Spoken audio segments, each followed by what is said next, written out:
सोचिए, अगर वक्त एक सीधी लकीर ना हो बल्कि एक जगह हो, एक ऐसी जगह जहां अलग अलग जमाने, अलग अलग सदियां एक दूसरे से टकरा सकती हैं। आज हम एक ऐसी ही हैरान कर देने वाली सच्ची कहानी की गहराई में उतरेंगे। तो चलिए चलते हैं साल 1984 में। जगह है इंग्लैंड का एक छोटा सा शांत गांव डॉडलस्टन, और यहाँ है एक पुराना सा घर जिसका नाम है मीडो कॉटेज। और यही सवाल इस पूरी पहेली का दिल है। एक ऐसा सवाल जो हमारी और आपकी, मतलब हम सबकी हकीकत की समझ को ही चुनौती देता है। तो मिलते हैं इस कहानी के किरदारों से। केन वेबस्टर, जो एक टीचर थे, अपनी पार्टनर डेबी और एक दोस्त पीटर के साथ एक नई जिंदगी की उम्मीद में इस घर में रहने आए थे। उन्हें जरा भी अंदाजा नहीं था कि उनका सामना इतिहास के सबसे अजीब रहस्यों में से एक से होने वाला है। उस दौर में बीबीसी माइक्रो कंप्यूटर एक नई चीज थी। केन कॉलेज से इसे अपने कुछ काम के लिए उधार लेकर आए थे। भला किसने सोचा होगा कि ये मामूली सी मशीन वक्त के आर पार देखने वाला एक दरवाजा बन जाएगी। तो हुआ यूं कि एक शाम कंप्यूटर की स्क्रीन पर उन्हें ये अजीब सी कविता लिखी हुई मिली। पहली नज़र में तो उन्हें यही लगा कि भाई ये उनके दोस्त पीटर की ही कोई शरारत है। उन्होंने ज़्यादा ध्यान नहीं दिया और उसे मिटा दिया। मगर फिर कुछ दिनों बाद एक और मैसेज आया, और इस बार की भाषा देखकर उनके होश उड़ गए। इसमें थाऊ और दोस्त जैसे पुराने अंग्रेजी के शब्द इस्तेमाल किए गए थे। अब ये साफ था कि ये किसी दोस्त का मजाक तो बिल्कुल नहीं है। अब शक और हैरानी के बीच केन ने फैसला किया कि वो इस रहस्यमयी शख्स से बात करेंगे। उन्होंने कीबोर्ड पर टाइप किया एक सीधा सा सवाल, तुम कौन हो, और जवाब का इंतजार करने लगे। और जो जवाब आया, यकीन मानिए, उसने तो जैसे सब कुछ हिला के रख दिया। मैसेज भेजने वाले ने अपना नाम बताया, टॉमस हार्डन।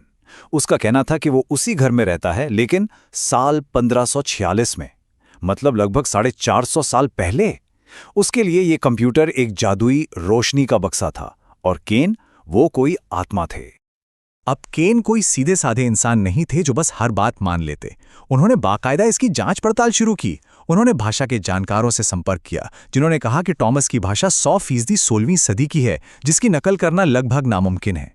केन ने उससे इतिहास के बारे में ऐसे सवाल पूछे जिनके जवाब आसानी से नहीं मिल सकते थे, और टॉमस के दिए जवाब बाद में सच साबित हुए। यहां तक कि जब टॉमस ने बिजली को एक अनदेखी शक्ति कहा, तो ये इस बात का सबूत था कि वो वाकई अतीत से था। अब लग रहा था कि शायद वो इस पहेली को सुलझाने के करीब हैं, लेकिन कहानी में एक और जबरदस्त मोड़ आना अभी बाकी था। ठीक जब वो टॉमस के साथ बात करने के आदी हो रहे थे, एक दिन सब कुछ बदल गया। टॉमस के पुराने साहित्यिक शब्दों की जगह स्क्रीन पर कुछ ऐसा लिखा था जो बहुत ही मॉडर्न, बहुत ही टेक्निकल था। ये भाषा, ये अंदाज, सब कुछ बिल्कुल अलग था। और वो मैसेज था, हम साल 2109 से हैं। जी हां, बिल्कुल सही सुना। इस बातचीत में अब एक तीसरी पार्टी भी शामिल हो चुकी थी, जो दावा कर रही थी कि वो भविष्य से है। तो समझिए कि उस एक छोटे से कॉटेज में एक ही जगह पर 3 अलग अलग जमाने एक साथ मिल रहे थे। साल 1546 का अतीत, 1985 का वर्तमान और 2109 का भविष्य, सब एक ही कंप्यूटर के जरिए आपस में जुड़े हुए थे। तो 2109 से आए इन लोगों का मकसद क्या था? खैर, उन्होंने बताया कि वो इस घटना पर रिसर्च कर रहे थे, जिसे उन्होंने द वर्टिकल प्लेन नाम दिया था। उन्होंने ये भी कहा कि ये कॉटेज एक खास जगह है जहां वक्त की परतें बहुत कमजोर हैं। उन्होंने केन को चेतावनी दी कि वो इतिहास से छेड़छाड़ करने की कोशिश ना करें, और ये भी बताया कि इस एक्सपेरिमेंट के लिए टॉमस को उन्होंने ही चुना था। और अब ये अजीबोगरीब घटनाएं सिर्फ कंप्यूटर स्क्रीन तक ही सीमित नहीं रहीं।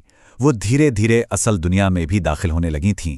हकीकत और वहम के बीच की लकीर अब मिटने लगी थी। जैसे कि डेबी को बगीचे में 16वीं सदी के हर एक कपड़े पहने एक आदमी दिखा, जो देखते ही देखते हवा में गायब हो गया। घर में अचानक जली हुई लकड़ी और मसालों की महक आने लगी, जबकि आसपास कुछ जल नहीं रहा होता था।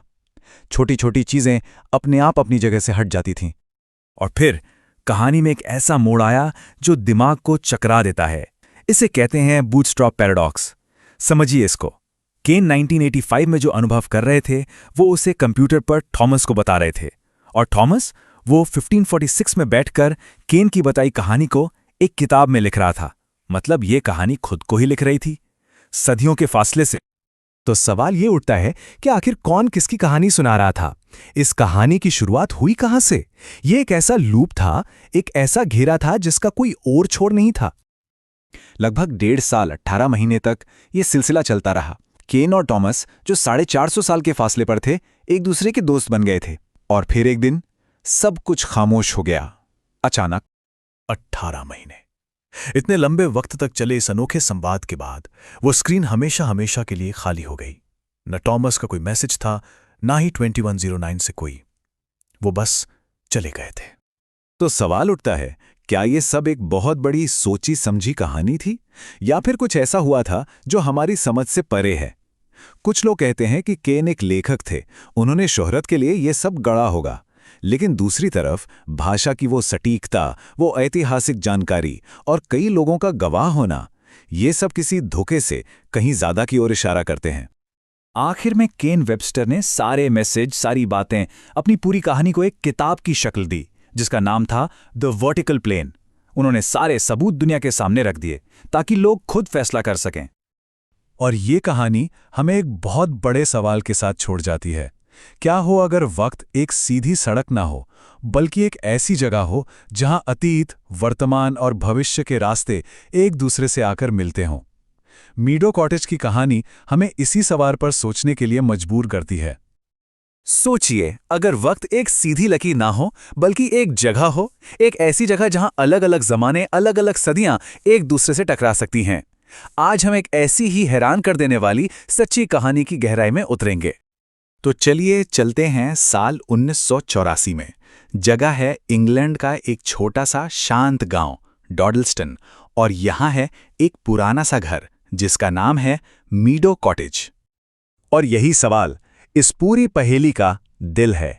एक ऐसा सवाल जो हमारी और आपकी, मतलब हम सब की हकीकत की समझ को ही चुनौती देता है। तो मिलते हैं इस कहानी के किरदारों से। केन वेबस्टर, जो एक टीचर थे, अपनी पार्टनर डेबी और एक दोस्त पीटर के साथ एक नई जिंदगी की उम्मीद में इस घर में रहने आए थे। उन्हें जरा भी अंदाजा नहीं था कि उनका सामना इतिहास के सबसे अजीब रहस्यों में से एक से होने वाला है। उस दौर में BBC माइक्रो कंप्यूटर एक नई चीज थी। केन कॉलेज से इसे अपने कुछ काम के लिए उधार लेकर आए थे। भला किसने सोचा होगा कि ये मामूली सी मशीन वक्त के आर पार देखने वाला एक दरवाजा बन जाएगी? तो हुआ यूं कि एक शाम कंप्यूटर की स्क्रीन पर उन्हें ये अजीब सी कविता लिखी हुई मिली।